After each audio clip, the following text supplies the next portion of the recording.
पिया जाए तो बुंदे बुंदे मुंह में सीताराम चाचा के आंख से उनका दूर गिरत हुई चाचा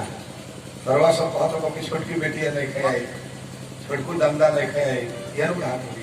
ना बोला बेटी खातिर हो तो रहले ना दामाद खातिर जिंदगी के उपरांत जब जमराज के सिपाही दिखने लगते हैं तो इंसान ये सोचता है कि मेरा अंत समय आ गया है मैं जिंदगी भर में 80 साल 90 साल जीवन में मैंने क्या किया है फिल्म के ट्रेलर में घूम जाई सारा पश्चाताप गला कि इतना मनोहर जीवन में छोटा हो निमन काम करते रहते तो कैसा हो गया ससुरा से कहूं अरे समय सनाया अचके में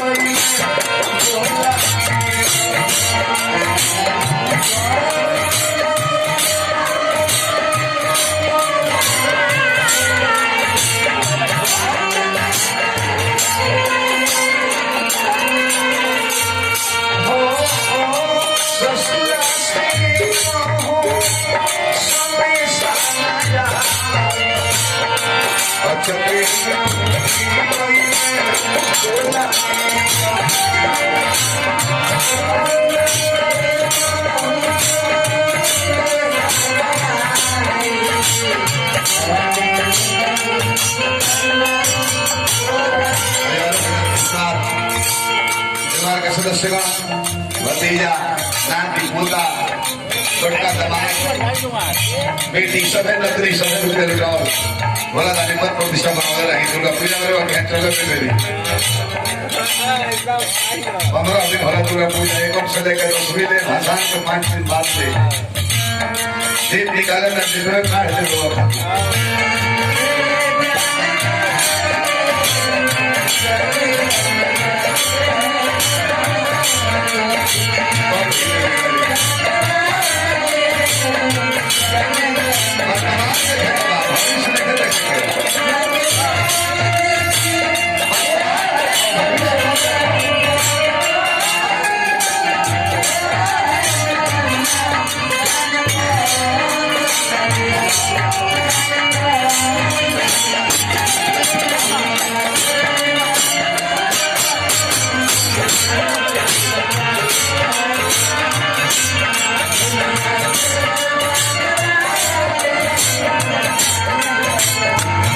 क्षेत्र के गायक हमें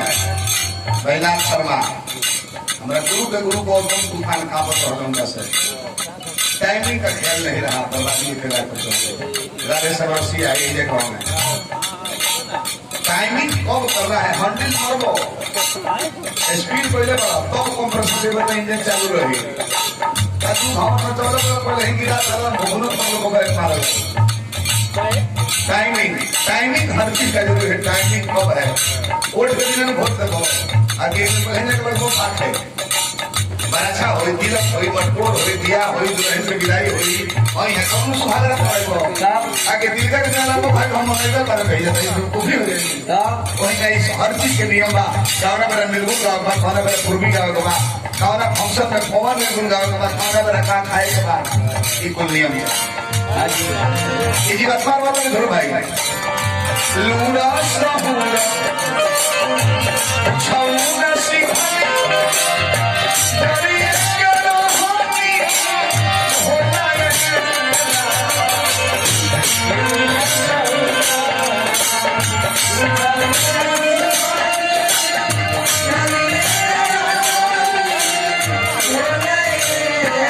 इतना भाई गलती महिला पहली बहुत आज से हमने के मौका मिला था गीत सुनला के ये है ना होगा ना मार दे हम तारा बारे में जल्दी आप लोग धन से अगर तो बढ़िया रिजल्ट आएगी जब क्वालिटी के निर्भर होले हम कहते हैं पर बोले नहीं के होगा हम होगा लब चलो होगा नहीं सीताराम जी कभी अगवाई बात कर रहे हैं ससुरा से बहुत संदेशन आएगा जिले में उठ के डोलाएगा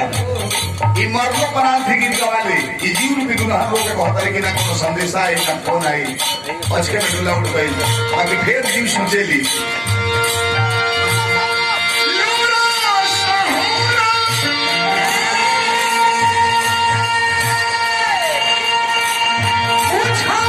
सिखाया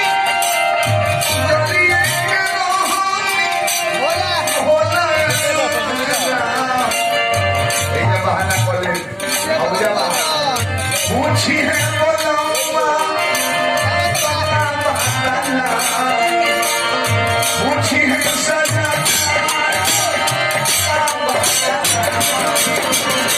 भरी है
कार्यक्रम बन जा तो कार्यक्रम में रात भरी है होके के चाहिए जीवन भर उतना डोलीदार सजावट हुई बाजारे जाते हैं तो साइकिल मोटरसाइकिल से जाते हैं सीताराम चाचा जीवन में उतना ना सजावट हुई कैमरा बनाई हुई बाजा बोला हुई देह में घी लगता हुई रोटी में घी बैठा कि ना हमने गारंटी लाई देह में घी लगता है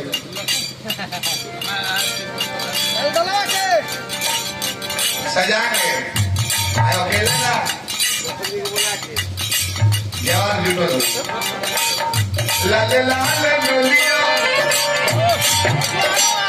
ललकियो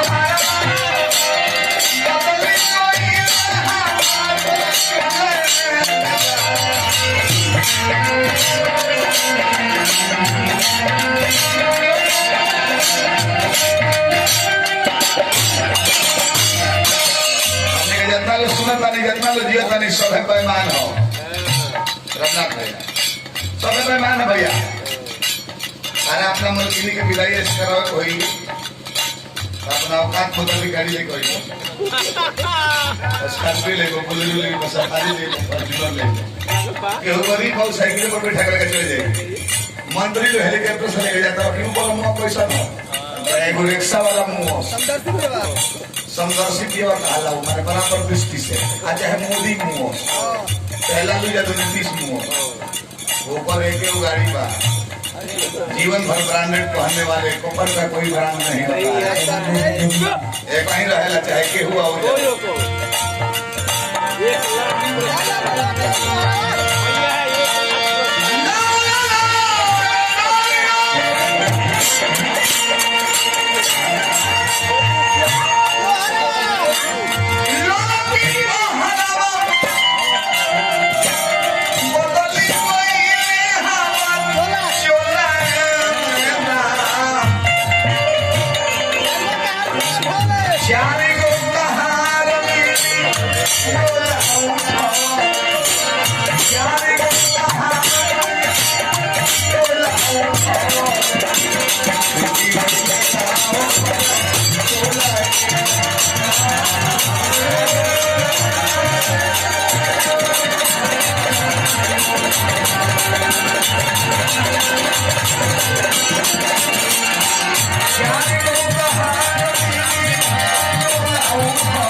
Oh,